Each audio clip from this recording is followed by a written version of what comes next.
Chapter 8: Achieving Results and Positive Outcomes. Cynics tend to take the failure of prayer to produce results as proof that they are ineffective beyond reasonable doubt. These skeptics and disbelievers do not realize the working principle behind effective praying at all, so they collectively wave off failed prayers as proof and successful prayers as coincidence, the so-called placebo effect, if it is a cured disease, and some other explanation unrelated to prayer.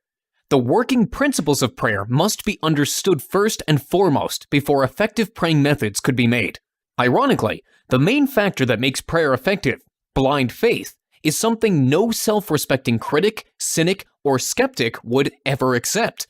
Unsuccessful prayers typically happen because of insufficient faith, while putting up too much wasted effort.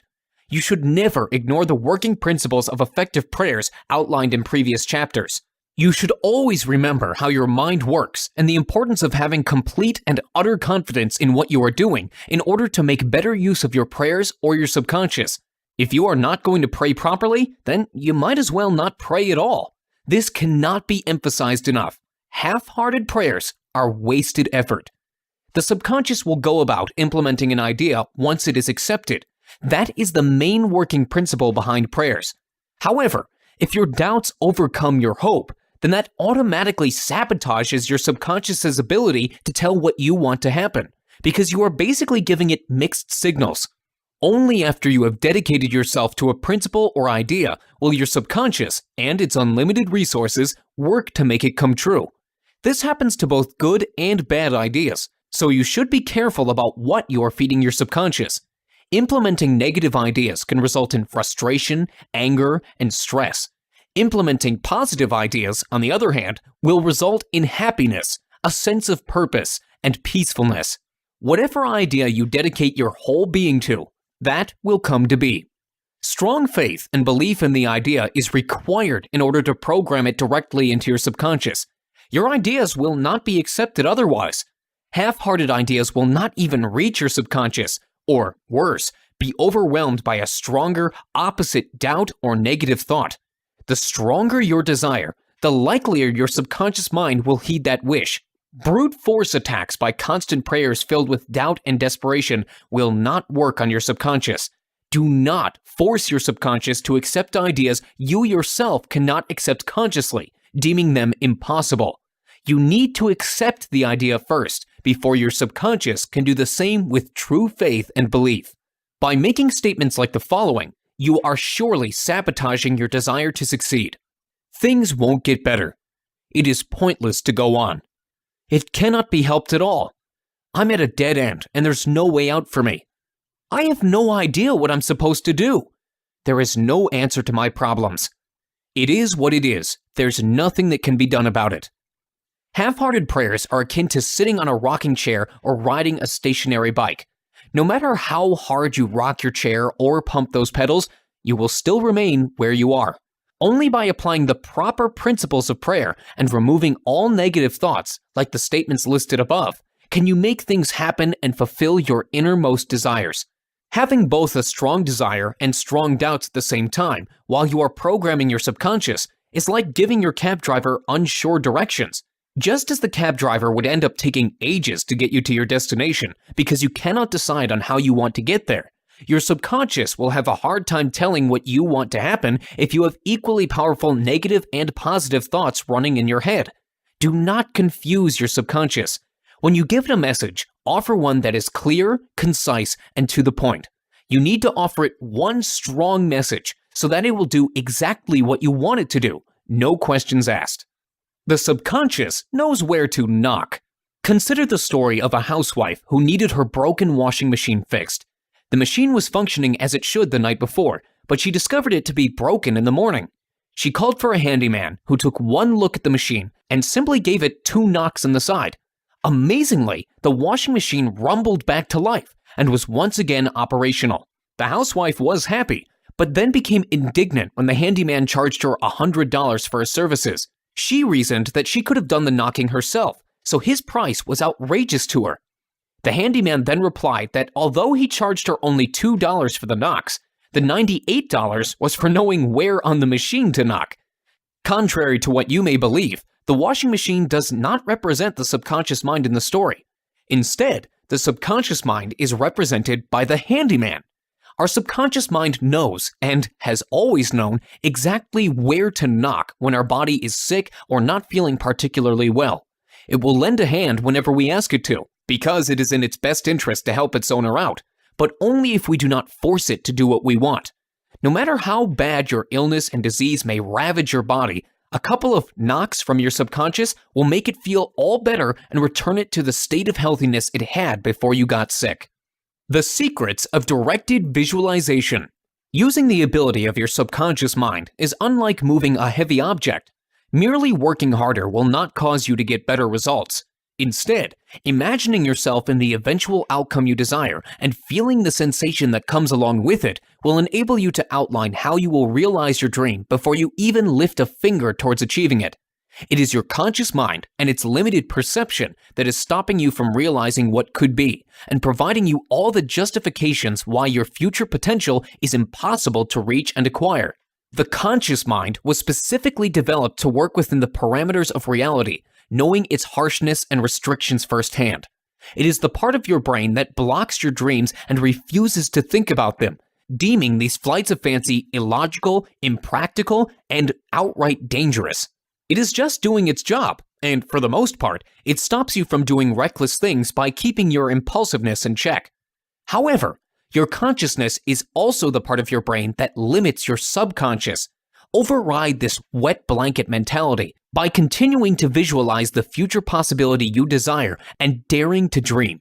It costs next to nothing to dream, and letting your head float above the clouds should give your strong desires time to permeate into your subconscious as you believe in them more and more. This is where directed or focused visualizations come into play. They are the type of visualizations that improve your chances of accomplishing your work.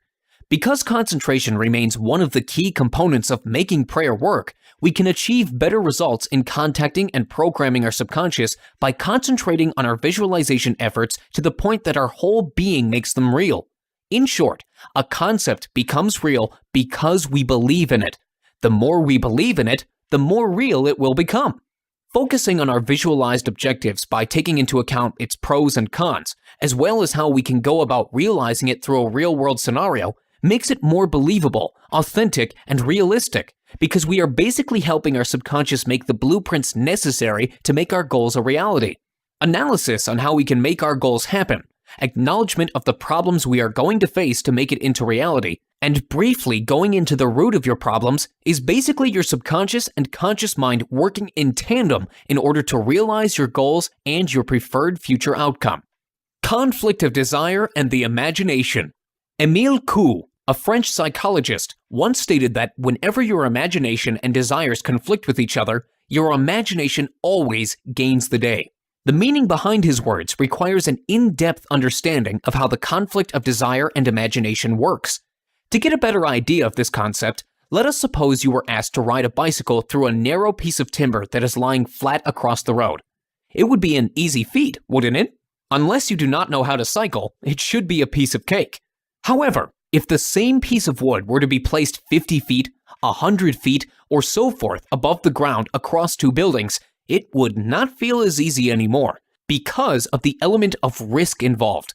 It is the same piece of wood, it is the same bicycle, and it is the same action you were able to do without fail on the flat ground. But just because it is now up in the air and there is a significant risk of injury to your person, you are, without a doubt, feeling a bit of pressure over accomplishing that task. To be more specific, worst-case scenarios of you bungling up or choking in the middle of your ride are creeping into your conscious and subconscious mind. There are also the thoughts of the wood breaking, the bicycle chain unhinging, and all other sorts of issues that were not present when the idea of risk was not involved. Your vivid imagination has conquered your desire to cycle over the wood. Even suppressing your imagination will only result in them becoming stronger. Merely thinking about not falling will give power to your belief that you will fall, which will then lead to thoughts of self-defeat.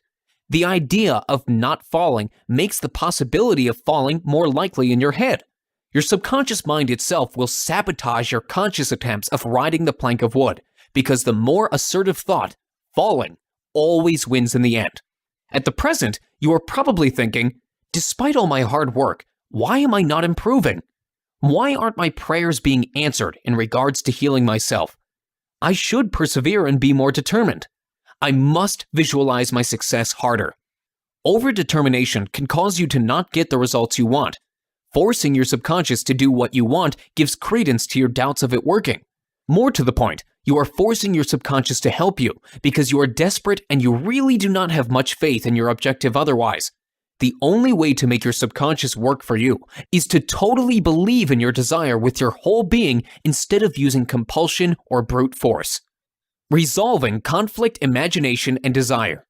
Thinking that you should not fall creates the impression that you will fall. This is a self-destructive affirmation because you are no longer thinking about your desired outcome or objective. You are instead focusing on your fear by, ironically, denying it would happen. Your conscious and subconscious minds are now at an impasse that you must fix before you can move on with your life, or at least your next objective. Reprogram your subconscious and eliminate your bad thoughts at the lowest level of consciousness. This low point lies between slumber and awareness. Any lower, you would fall asleep, and any higher, you would be too aware of your surroundings and yourself for it to work. It is almost impossible to reach this lowest point by yourself, but it will help to strive to get to that point and make a concerted effort to reach your subconscious through meditation and prayer. This point is the closest you can get to consciously communicating with your subconscious, and it is also the point where it is most receptive to positive thoughts, ideas, and constructive notions. In time, your subconscious mind will erase that fear of falling, so that when the time comes where you have to cross that proverbial wood plank between two buildings, you will be able to cross it with your bicycle with no problems and with no thoughts regarding failure. Try this. The German scholar and author Johann Wolfgang von Goethe was known to have used the power of imagination in the most ingenious of ways. Some may think his methods to be unorthodox, but because of his strange habits of imagining everything he needed to know, he became one of the most fascinating minds in history. Goethe would imagine his friends sitting across from him and having conversations with him whenever he had any problems that required solutions. He visualized the entire conversation in his mind, how his friend would give him the answers he needed, complete with gesticulations and tonalities of voice that he was familiar with. He made the scene in his mind as real and as vivid as humanly possible, and it was thanks to his uncanny ability to visualize entire conversations that he was able to receive wisdom that made him a renowned scholar. You can attain a fraction of Goethe's wisdom by simply adhering to the following simple ritual. Before going to bed every night, practice creating a mental picture as vividly as you can. Create within the expanse of your mind a movie reel showing all your desires and dramatize it the best that you can. Understand that your subconscious mind will imprint this conscious imagery into itself, and the clarity of your desires, as displayed by your mental movie, would go a long way in giving your subconscious mind a clear idea of what you wish to achieve. You must temper your imagination with discipline so that it will not wander from what you intend on bringing into reality. A lot of people tend to have the problem of letting their minds wander from what they wish to achieve, and this confuses the subconscious mind and causes it to become directionless. Eliminate all negative thought that may affect your mind's ability to focus on the desire which you wish to manifest. Clear your thoughts of all envy, fear, worry, and jealousy that you may feel when thinking of those desires that others have already realized into their lives. Understand that whatever you picture in your mind will eventually come into reality, even if they are thoughts of failure entertained only briefly. Remember that you have a choice in bringing your thoughts to reality. And if you choose to indulge in thoughts of failure, then you will surely manifest failure. Have a clear picture of success. Envision the joy and contentment you would feel once you have achieved all that you desire. Live your desired reality in your mind and have faith that your subconscious mind will soon translate it into reality through the infinite intelligence, which will grant you the means to make your imagined success a reality.